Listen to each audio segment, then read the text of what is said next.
పార్లమెంట్లో అత్యధిక మెజార్టీతోటి బీజేపీలో గెలిచినటువంటి ఎంపీల్లో అత్యధిక మెజార్టీతో గెలిచినందుకు వారికి రాష్ట్ర పార్టీ తరఫున జిల్లా పార్టీ తరఫున వారికి శుభాకాంక్షలు తెలియజేస్తూ వీళ్ళందరినీ కూడా ఉద్దేశించి వారు ఈరోజు ప్రెస్ మీట్ తీసుకుంటా ఉన్నారు.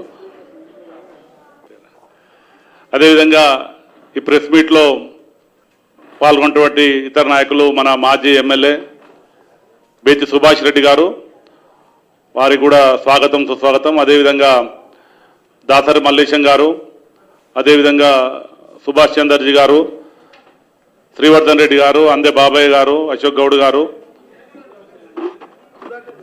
సుధాకర్ గాంధీ గారు, అదేవిధంగా రాణా ప్రతాప్ గారు, అదేవిధంగా ఇప్పుడే ఇచ్చేసినటువంటి పెద్దలందరికీ కూడా వారందరికీ కూడా స్వాగతం సుస్వాగతం తెలియజేస్తూ పెద్దలు మాట్లాడతారు.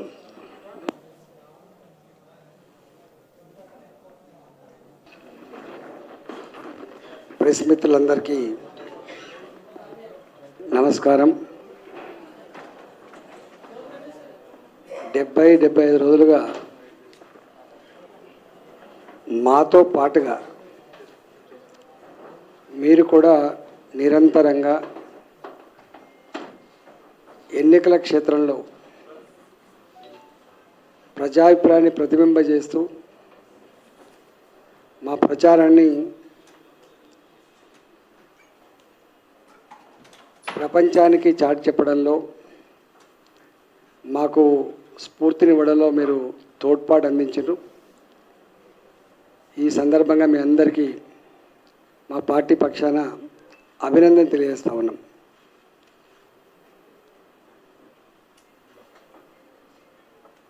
మొన్నటి పార్లమెంట్ ఎన్నికల్లో యావత్ తెలంగాణ ప్రజానీకం అంతా కూడా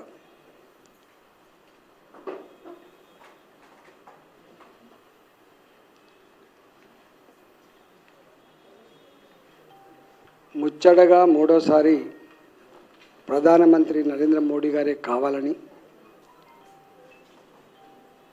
కులాలతో పార్టీలతో జెండాలతో సంబంధం లేకుండా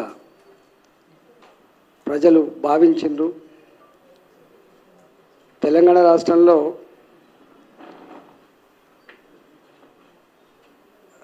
రండి మహేశ్వర్ రెడ్డి గారు, రండి హరీష్,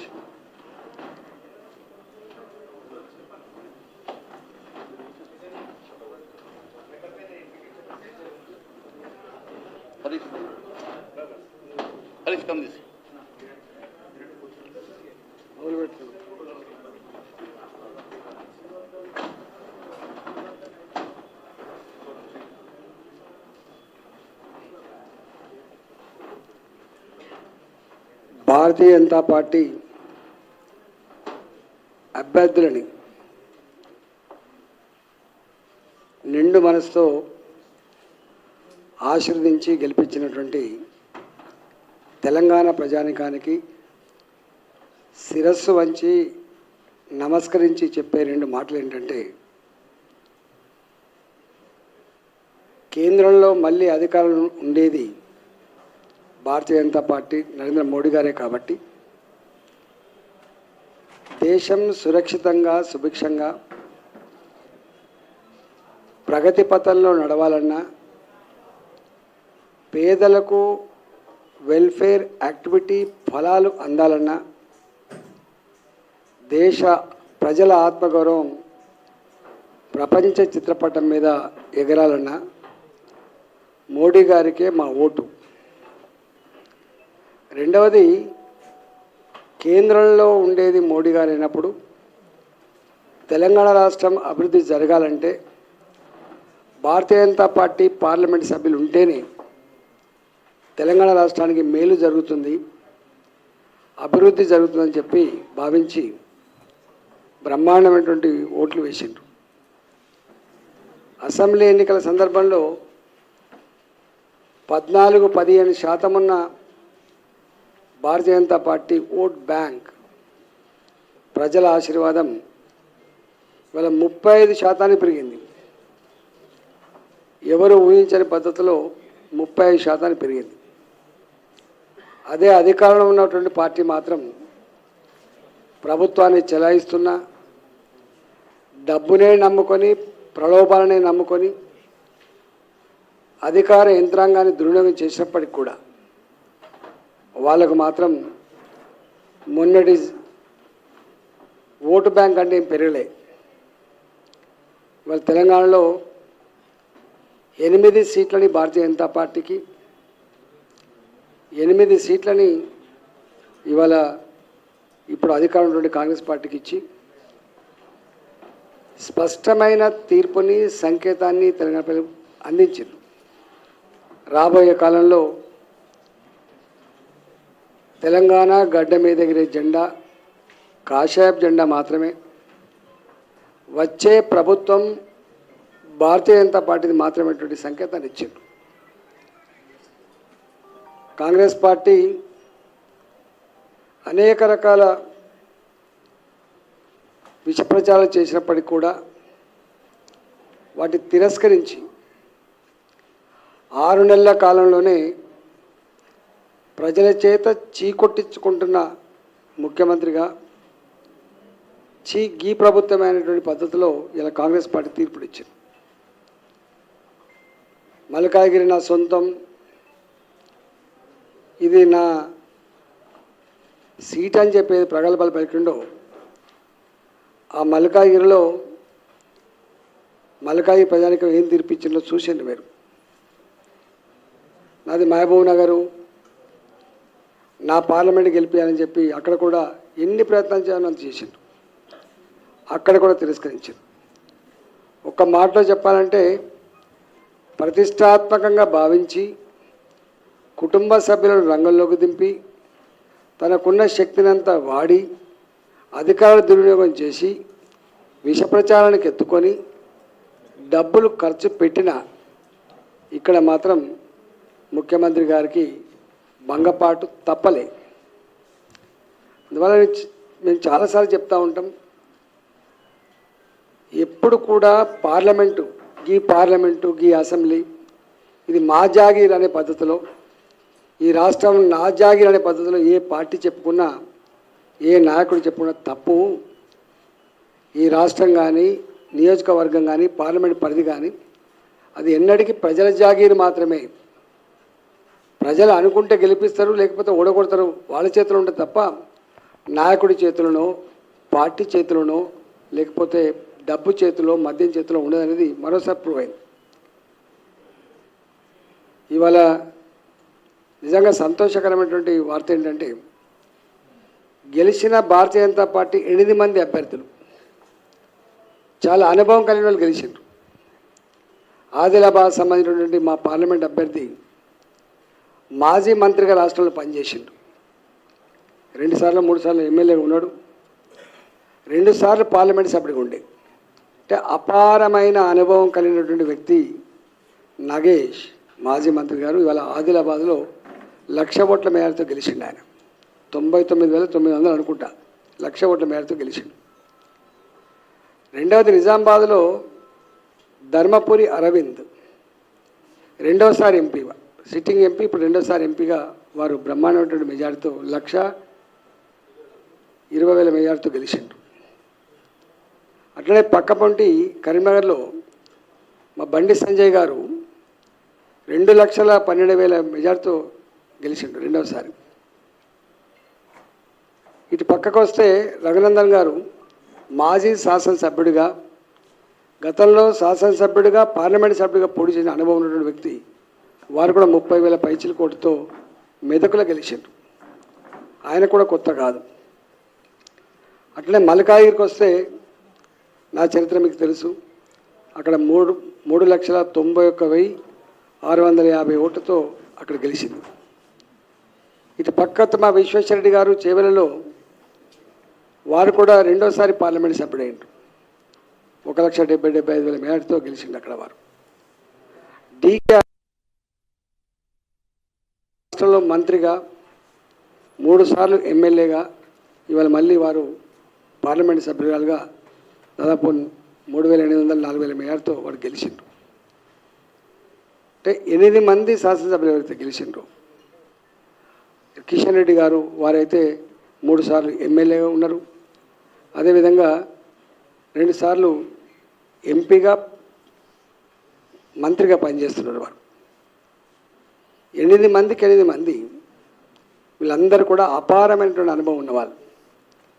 ఈ సందర్భంగా నేను తెలంగాణ ప్రజానీకానికి వినమ్రంగా చేసే విజ్ఞప్తి ఏంటంటే, మేమందరం కొత్తగా ఎన్నికైనటువంటి పార్లమెంట్ సభ్యులం, ప్రజాప్రతినిధులం కాదు. ప్రజాక్షేత్రంలో ప్రజల సమస్యల మీద కొట్లాడిన వాళ్ళం, శాసనసభకో లేదా పార్లమెంటుకో లేదా మంత్రులుగా పనిచేసిన వాళ్ళం. కాబట్టి తెలంగాణ రాష్ట్ర ప్రయోజనాలను, తెలంగాణ ప్రజల అవసరాలను దృష్టిలో పెట్టుకొని కేంద్ర ప్రభుత్వం దగ్గర ఏ అవకాశం ఉన్నా కూడా జార విడుచుకోకుండా ఈ రాష్ట్ర అవసరాలు తీర్చడమే, రాష్ట్ర పురోగమనంలో అభివృద్ధిలో భాగం పంచుకోవడమే ఎన్నికైన భారతీయ జనతా పార్టీ ఎంపీల యొక్క కర్తవ్యంగా మేము భావిస్తా ఉన్నాం. మేము ఊర్లు తిరుగుతున్నప్పుడు మాకు వచ్చిన రిప్రజెంటేషన్ ఏవైతున్నాయో దాన్ని తప్పకుండా కేటగరైజ్ చేసుకుంటాం. రాష్ట్ర ప్రభుత్వ పరంగా చేయాల్సినటువంటి ఏంటి, కేంద్ర ప్రభుత్వ పరిధిలో కేంద్ర ప్రభుత్వ అండదండలతో చేసేటువంటి పనులేంటో తప్పకుండా డిమార్కేట్ చేసుకొని, ఒకటి కేంద్ర ప్రభుత్వ పరంగా నేరుగా తెచ్చుకొని డెవలప్ చేసుకుంటాం. రెండోది రాష్ట్ర ప్రభుత్వానికి తప్పకుండా ప్రజల పనులు కాబట్టి, ప్రజా అవసరాలు కాబట్టి, ప్రజాప్రతినిధులు ఎన్నుకోబడ్డం కాబట్టి డెఫినెట్గా రాష్ట్ర ప్రభుత్వ బాధ్యత కూడా నిర్వర్తించడంలో ఇక్కడ విఫలమైతే వాళ్ళ వెంటపడి ఆ పని చేయించే ప్రయత్నం కూడా చేస్తాం. మూడవది, ఇవాళ తెలంగాణ రాష్ట్రంలో మొన్న ఏర్పడ్డ ప్రభుత్వం, రేవంత్ రెడ్డి గారి ప్రభుత్వం అనేక హామీలు ఇచ్చింది. ఇవాళ మేము ప్రతిపక్షంలో ఉన్నాం, బాధ్యత కలిగిన ప్రతిపక్ష పార్టీ హోదా వచ్చింది మాకు. కాబట్టి ఇవాళ దాదాపు 8 మంది పార్లమెంట్ సభ్యులం అంటే 30% ఓట్లు అంటే మాకు ఒక పెద్ద రెస్పాన్సిబిలిటీ వచ్చింది. కాబట్టి రేవంత్ రెడ్డి గారి ప్రభుత్వం ఏ హామీలైతే ఆనాడు మేనిఫెస్టోలో రాసిందో, ప్రజాక్షేత్రంలో చెప్పబడ్డావో, 6 నెలలు గడిచిపోయింది. ఒక ఆర్టీసీ బస్సులలో ఉచిత ప్రయాణం తప్ప ఏ ఒక్క సమస్య కూడా పరిష్కారం చేయలేదు. కాబట్టి నా తెలంగాణ మహిళలకి నెలకు గౌరవ భృతి కింద 2500 రూపాయలు కావచ్చు, పేదలకు ఇండ్లు కట్టించే డబుల్ బెడ్రూమ్ కట్టించే కార్యక్రమం కావచ్చు, మా నిరుద్యోగ యువతకి 4000 రూపాయల భృతి కావచ్చు, చదువుకున్న ఆడపిల్లలకి స్కూటీలు కావచ్చు, నా రైతాంగానికి 2 లక్షల రూపాయల రుణమాఫీ కావచ్చు, రైతులు పండించిన పంటకు 500 రూపాయల వాళ్ళకి బోనస్ కావచ్చు, ఇవాళ కళ్యాణ లక్ష్మి 1,00,000 రూపాయలతో పాటుగా తులం బంగారం ఇచ్చే కార్యక్రమం కావచ్చు, కొత్త వాళ్ళకు పెన్షన్లు కావచ్చు, పెన్షన్ 2000 నుంచి 4000 రూపాయలు పెంచేది కావచ్చు, సకలాంగులకు 4000 రూపాయల పెన్షన్ నుంచి 6000 రూపాయల పెన్షన్ కావచ్చు.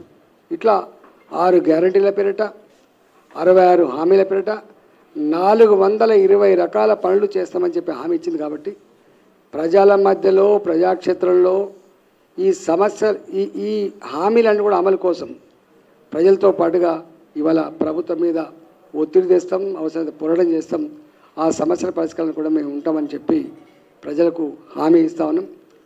మీకు తెలుసు, భారతీయ జనతా పార్టీ అనిత్యం ప్రజలలో ఉండి ప్రజల సమస్యల మీద పోరాటం చేసే పార్టీ. కాబట్టి ఇవాళ ఇంతమంది ఎంపీలు గెలిపించినప్పుడు డెఫినెట్గా ఇవాళ ఆ కార్యక్రమాన్ని కూడా పూర్తి చేస్తామని చెప్పి మనం చేస్తున్నాం. మూడవది, ఈ దేశంలో మొదటి నుంచి కూడా 1952 మొట్టమొదటి సార్వత్రిక ఎన్నికలు జరిగినప్పటి నుంచి ఇప్పటి వరకు ఒక జవహర్లాల్ నెహ్రూ తప్ప ఎవరు కూడా మూడోసారి ఎన్నిక కాలే. ఇవాళ మళ్ళీ ఆ ఘనత నరేంద్ర మోడీ గారికి మాత్రమే దక్కింది. ఆనాడేమో ఈ దేశంలో పెద్ద పార్టీలు లేవు, స్వతంత్రాన్ని తెచ్చిన పార్టీగా ఛాంపియన్ పొంది ఇవాళ ఆ లెగసీలో భాగంగా కాంగ్రెస్ పార్టీకి నెహ్రూ గారు 1952, 57, 62 మూడోసారి కూడా వారు ఎన్నికయ్యారు. 64లో వారు ప్రథమ.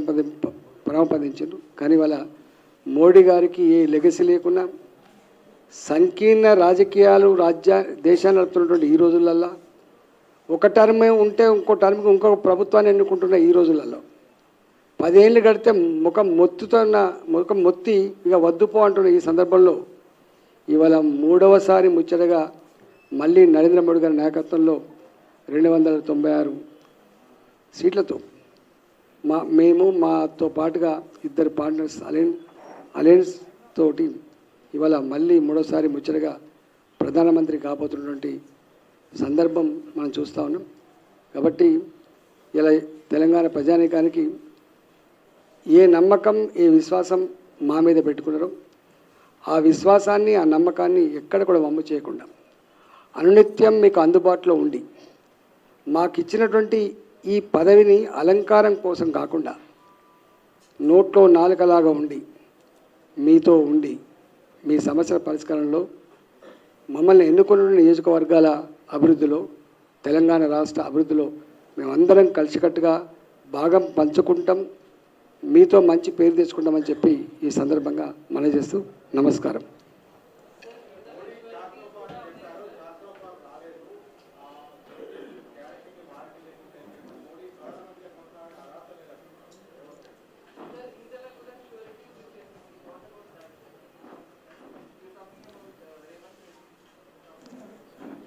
రెండు విషయాలు. అబ్కీ బార్ 400 పార్, ఫిర్ ఏక్ బార్ మోడీ సర్కార్. ఈ రెండు నినాదాలు ఇచ్చింది భారతీయ జనతా పార్టీ కాదు, మా నాయకులు కాదు. ఈ నినాదం ఇచ్చింది 10 సంవత్సరాలుగా నరేంద్ర మోడీ గారి పరిపాలన చూసిన తర్వాత నచ్చి మెచ్చి ప్రజలు ఇచ్చినటువంటి నినాదం అది, ప్రజలు ఇచ్చిన నినాదం అది. అయినా ఈ దేశంలో మళ్ళీ అధికారం రావాలంటే 272 సీట్లు కావాలి. మ్యాజిక్ ఫీవర్ మీకు తెలుసు. 272, ఇవాళ 296. ఇవాళ మీరు చూస్తున్నాక పక్క రాష్ట్రంలో 5 ఏళ్ళకే ఆగమైపోయింది. అంతకుముందు మన్మోహన్ సింగ్ గారు కూడా 10 ఏళ్ళు పాలించిండు, మళ్ళా దెబ్బ కొడితే ఇప్పటిదాకా లేవలే. మొన్నదాకా పాలించిన ఈ రాష్ట్రంలో పాలించిన కేసీఆర్ గారు కూడా 10 ఏళ్ళకి ఏమైందో మీకు చూసిండ్రు. కానీ మోడీ గారు మాత్రం ముచ్చటగా మూడోసారి మాకు కావాలని చెప్పి ప్రజలు ఎన్నుకున్నారు, గుర్తుపెట్టుకోండి.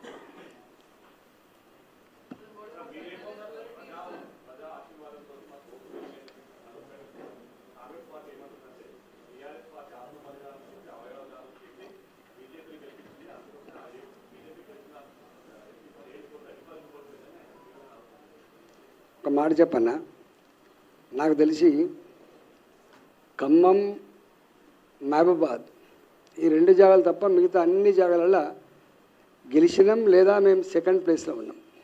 ఒకటి ఇలా గట్లంటే కాంగ్రెస్ పార్టీ బలంతో గెలవలే. వీళ్ళ పథకాల వలనో, వీళ్ళ వ్యూహాల వలనో, వీళ్ళ గొప్పతనం వలనో వీళ్ళు నచ్చి ఓటు వేయలే. కేసీఆర్ గారిని గద్దె దించాలని చెప్పి ప్రజలు భావించిండ్రు.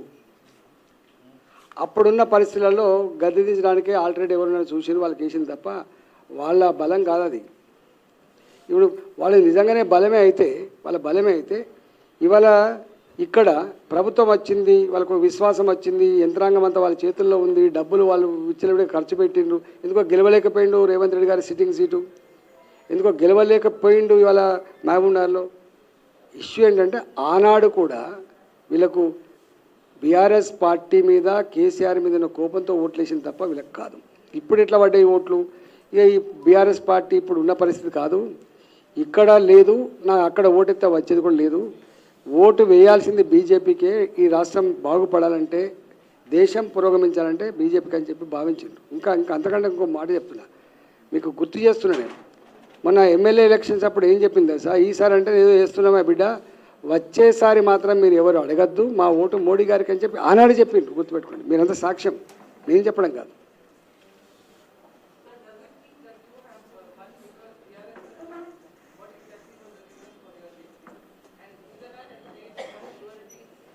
ఎస్, మా విజయానికి రెండే రెండు కారణాలు.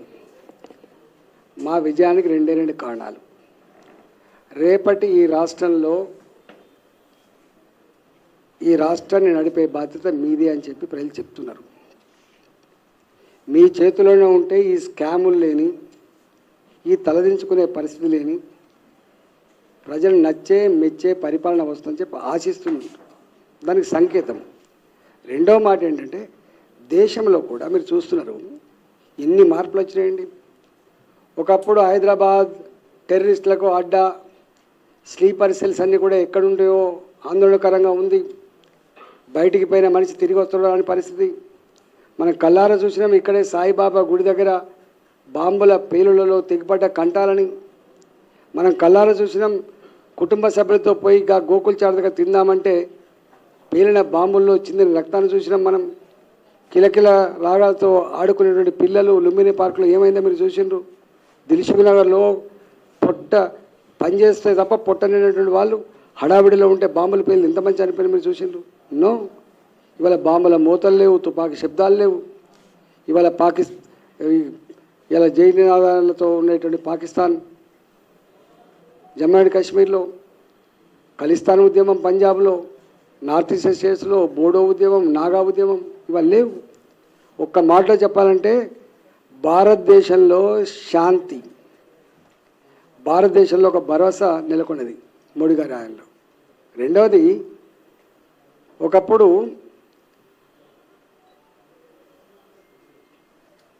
జమ్మూ అండ్ కాశ్మీర్లో మన జెండా ఎగిరాలంటేనే ప్రాణం గాలిలో కలిసిపోయే రోజులు ఉండే. కానీ పాకిస్తాన్లో ఉన్న బలూచిస్తాన్, పాకిస్తాన్ ఆక్యుపైడ్ కాశ్మీర్ల ప్రజలు మేము కూడా భారత్లో ఉంటే బాగుండు అనుకునే స్థాయికి వచ్చిందంటే దేశ కీర్తి ఎక్కడి నుంచి ఎక్కడికి పోయినట్టు లెక్క చెట్టండి. అందుకని ఇవన్నీ ఉన్నాయి. ప్రజలు ఉత్తగా ఓటేలే. నేను చాలాసార్లు ఉపన్యాసం చెప్పిన 12 ఎన్ని పార్టీలు, ఎంతమంది ప్రధానమంత్రులు, ఎంతమంది ముఖ్యమంత్రులు మారినా గ్రామీణ ప్రాంతాల్లో మహిళలకు బహిర్భూమిపడిన టాయిలెట్ లేవు. గా దుస్థితి ఈ దేశంలో మోడీ గారు వచ్చేంతవరకు. స్వచ్ఛ భారత్ కింద 12 కోట్ల పేదల ఇళ్లలో టాయిలెట్ కట్టించి ఆ పేద మహిళల గౌరవాన్ని కాపాడిన బిడ్డ మోడీ గారు, గుర్తుపెట్టుకోండి. ఇవాళ డిజిటల్ ట్రాన్సాక్షన్స్ ఈ దేశంలో అమలు కావడానికి అమెరికా లాంటి చదువుకున్న ఎదిగిన దేశంలో డిజిటల్ ట్రాన్సాక్షన్ అమలు కావడానికి 10 years పడితే మోడీ గారి నాయకత్వంలో ఈ దేశంలో చదువు రాని మా జామకాయలు అమ్ముకునే, మా కూరగాయలు అమ్ముకునే ఎక్కడికి పోయినాను డిజిటల్ ట్రాన్సాక్షన్ బోర్డు ఉంటుంది, గుర్తుపెట్టుకోండి. 3 ఏళ్ళలో అమలు చేసింది. అనేకం ఉన్నాయి. 4 కోట్ల పేదలకు ఇల్లు కట్టించిన ఘనత మోడీ గారిది. కరోనా వస్తే అతి తక్కువ కాలంలో వ్యాక్సిన్ ఉత్పత్తి చేసి మన దేశ ప్రజలకు ఇవ్వడమే కాకుండా ఇతర దేశాలకు కూడా ఇచ్చి శభాష్ అనుకున్న దేశం భారతదేశం. అందుకనే పోలిక లేదు వాళ్ళకి ఇప్పటికి. ఇవన్నీ ప్రజల హృదయాల్లో ఉన్నాయి. అందుకని దేశంలో మోడీ గారి ఈ 10 సంవత్సరాల పరిపాలన చూసిన తర్వాత ఇవాళ మనం ప్రయాణం చేస్తున్న 120 కిలోమీటర్ల రైలు రోడ్ల వేగం, ఇవాళ చెర్లపల్లిలో, సికింద్రాబాద్లో, కాచిగూడలో, ఇక్కడ నాంపల్లిలో కడుతున్న మోడ్రన్, ఈవెన్ ఎయిర్పోర్ట్ల కంటే కూడా గొప్పగా ఉన్నటువంటి రైల్వే స్టేషన్లు. మీరు ఒకప్పుడు రైల్వే స్టేషన్ పోతే దుర్గంధం ఉండేది, ముక్కు మూసుకొని పోవాలి. ఎలుకలు, పందికొక్కులు, ఈ దోమలు, మలమూత్రాలు ఇవాళ ఉన్నాయా? మీరు చూడండి ఒకసారి. కంపు కొట్టే రైళ్ళు, ఇలా వందే భారత్ రైళ్ళు వచ్చినాయి. ఏం పోలుస్తావు వాళ్ళకి వీళ్ళకి? ఒకప్పుడు ఈ దేశంలో 3 all India institute of medical sciences ఉండే, ఇవాళ 16 ఎక్స్ట్రా వచ్చినాయి. నక్కకు నాగలోకానికి తేడా. మోడీ గారు బాయ్తో రాలే.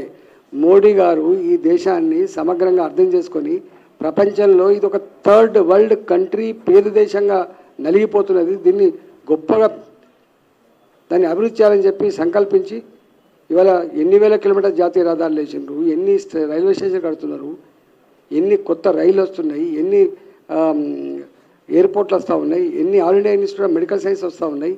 అసలు పోలికుందా అండి? అందుకని ప్రజలు మళ్ళీ ప్రధానమంత్రిగా మోడీ గారు ఉంటేనే డెవలప్మెంట్ ఉంటుంది. అన్నిటికీ మిక్కిలి భారత సగటు పౌరుడు అమెరికాలో బతకడానికి పోయినా, లండన్ పోయినా, యూరోప్ పోయినా, దుబాయ్ పోయినా ఆమె ఇండియన్ అని గల్లెగిరేసి చెప్పే స్థాయికి వచ్చింది మోడీ గారు ఆయనలో. అది వెలగట్టలేనిది. ఎస్, అరే నేనేమంటున్నా, అందుకనే ఈ దేశంలో ఒకసారి అధికారంకి వస్తే మళ్ళీ మార్పు కోరుకుంటారు ప్రజలు, మళ్ళీ మార్పు కోరుకుంటారు. అలాంటి దేశం ఇక్కడేముందో అక్కడేముంది. కానీ 2 సార్లు అధికారం వచ్చిన తర్వాత కూడా 3వసారి మళ్ళీ మోడీ గారు కోరుకున్నాను. ఇక్కడ ఎందుకు మారిపోయింది అంటున్నాను? నువ్వేనా నిజంగా 240 సీట్లు వస్తాను 230 సీట్లు వస్తాను వేరు.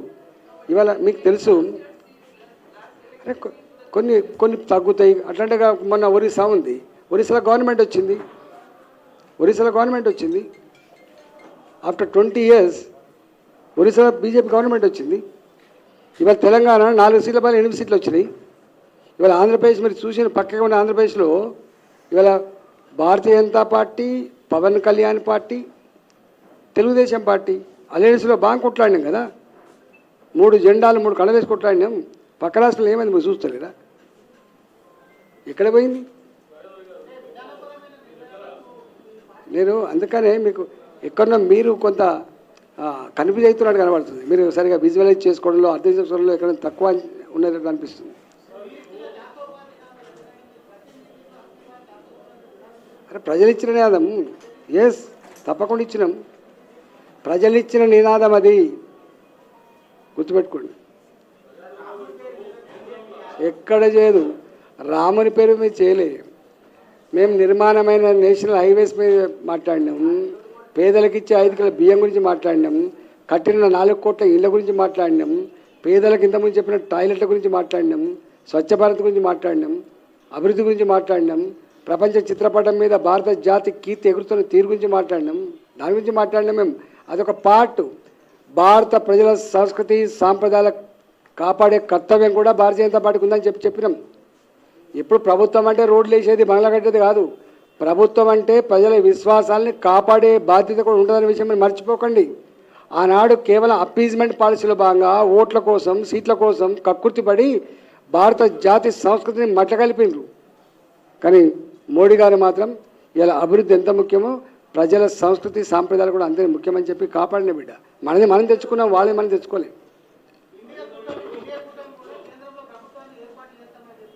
ఎట్లా అంటే వెకిలి మాటలు అవి, గివే మాటలు అంటే వెకిలి మాట. ఇప్పుడు ఒక మాట చెప్తాను. ఒక మాట. ఇప్పుడు మహారాష్ట్రలో భారతీయ జనతా పార్టీ, శివసేన పార్టీ అలయన్స్లో బాగా పోటీ చేసినా లేదా? ధర్మం ఏంది? ఎన్నికల ముందు కలిసి పోటీ చేసినాయి. వాళ్ళను ఎక్కడనో రెచ్చగొట్టిండ్రు, తీసుకుపోయిండ్రు. కాంగ్రెస్ పార్టీ కలిసి అధికారం నడుస్తారు. శివసేన యొక్క ఫిలాసఫీ ఏందో మీకు ఎరక, శివసేన యొక్క మూల ఫిలాసఫీ ఏదో మీకు ఎరక. కానీ చేసింది ఆ పార్టీలో ఉన్న ఎమ్మెల్యే తిరుగుబాటు చేసి మా మా మా మా ఫిలాసఫీ ఇది కాదు, మా ఫిలాసఫీ బీజేపీతో ఫిలాసఫీ అని చెప్పి వచ్చారు. ఇవాళ బాబు గారు భారతీయ జనతా పార్టీతో అలయన్స్ పెట్టుకొని ఎన్నికలు కొట్లాడినాం. బాబు గారి ఇంటికి పోతున్నాం, గిదా ఈ లాలుచి ఇదా పని. బాబు గారి ఇంటికి పోతావా? బీహార్లో ఉన్నటువంటి వాళ్ళ ఇంటికి పోతారా? రండి అన్న, ఒక కుర్చీ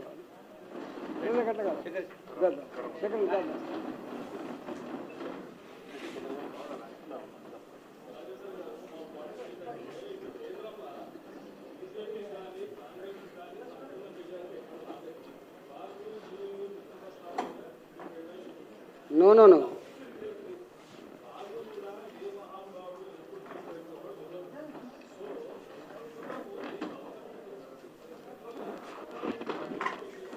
అసలు మీరు ఒక మాట, ఎన్నికల తర్వాత అవగాహనతో కూడిన పొత్తు కాదు. ఎన్నికల ముందే ఇవాళ ఎజెండా పెట్టుకొని టీడీపీ ఏం చేయబోతుందో, భారతీయ జనతా పార్టీ రేపు దేశంలో ఏం చేయబోతుందో, నితీష్ కుమార్ గారు బీహార్లో ఏం చేయబోతుందో అవన్నీ సంపూర్ణంగా అర్థం చేసుకొని అవగాహనతో కూడుకున్నటువంటి అలయన్స్ అది. ఎన్డీఏ, దాని పేరే ఎన్డీఏ. మా ఎన్డీఏ ఇవాళ 270 సీట్లు రావాలి మా ఎన్డీఏకి.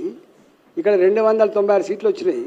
సంపూర్ణ మెజారిటీతో ఉన్నటువంటిది ఇది, సంపూర్ణమైన మెజారిటీతో ఉన్నది. బాజాప్తా 5 సంవత్సరాల కాలం పాటు బ్రహ్మాండంగా ఉండి ఇవాళ మరోసారి దేశంలో అనేక రకాల అభివృద్ధి కార్యక్రమాలని నిర్వహించబోతున్న ప్రభుత్వం ఇది.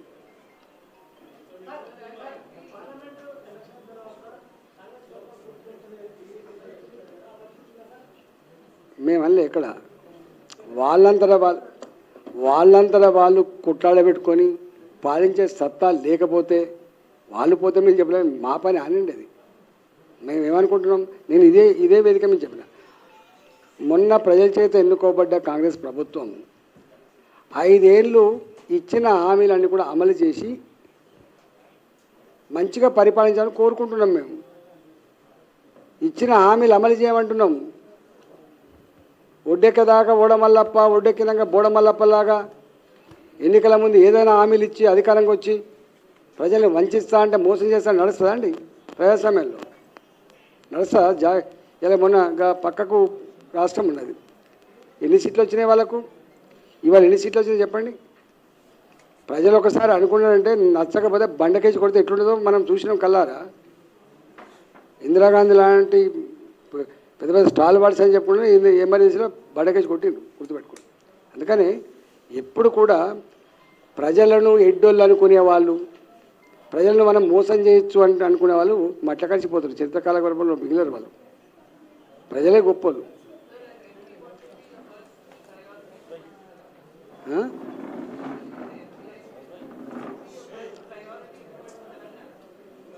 మా ప్రయారిటీ మొట్టమొదటిగా పేదలకు ఇక్కడ ఇల్లు కట్టలే, పేదవాళ్ళకు సొంత ఇంటి ఇక్కడ నెరవేర్చడం మా ప్రయారిటీ ఉన్నది ఇక్కడ.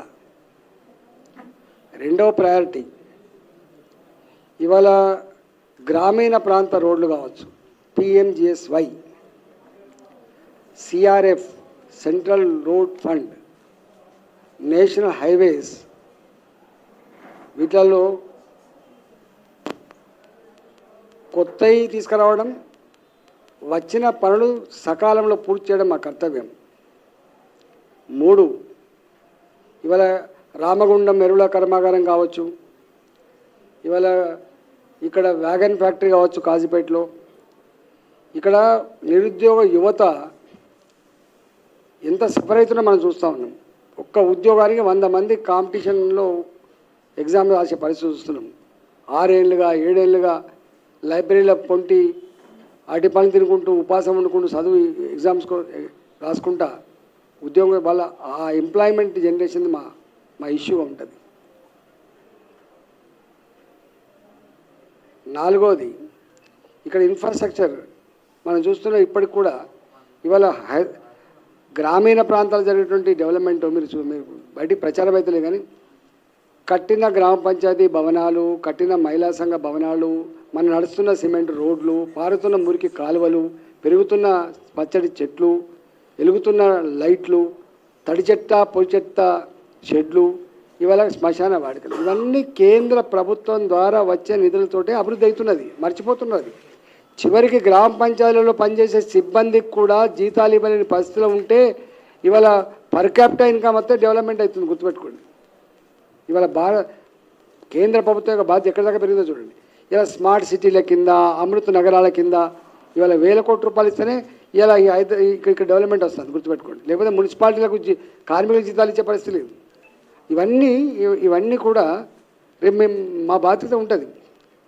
రాష్ట్ర ప్రభుత్వమే అయినప్పటికీ కూడా, రాష్ట్రంలో మా ప్రభుత్వం లేకపోయినప్పటికీ కూడా తెలంగాణ ప్రజల క్షేమమే మా ధ్యేయం కాబట్టి, తెలంగాణ అభివృద్ధే మా భారతీయ జనతా పార్టీ ఎజెండా కాబట్టి మేము అంత సంకుచితంగా ఉండం. వీళ్ళకి పేరు వస్తుందా వాళ్ళకి పేరు వస్తుందా కాదు, తెస్తాం బాధ్యత.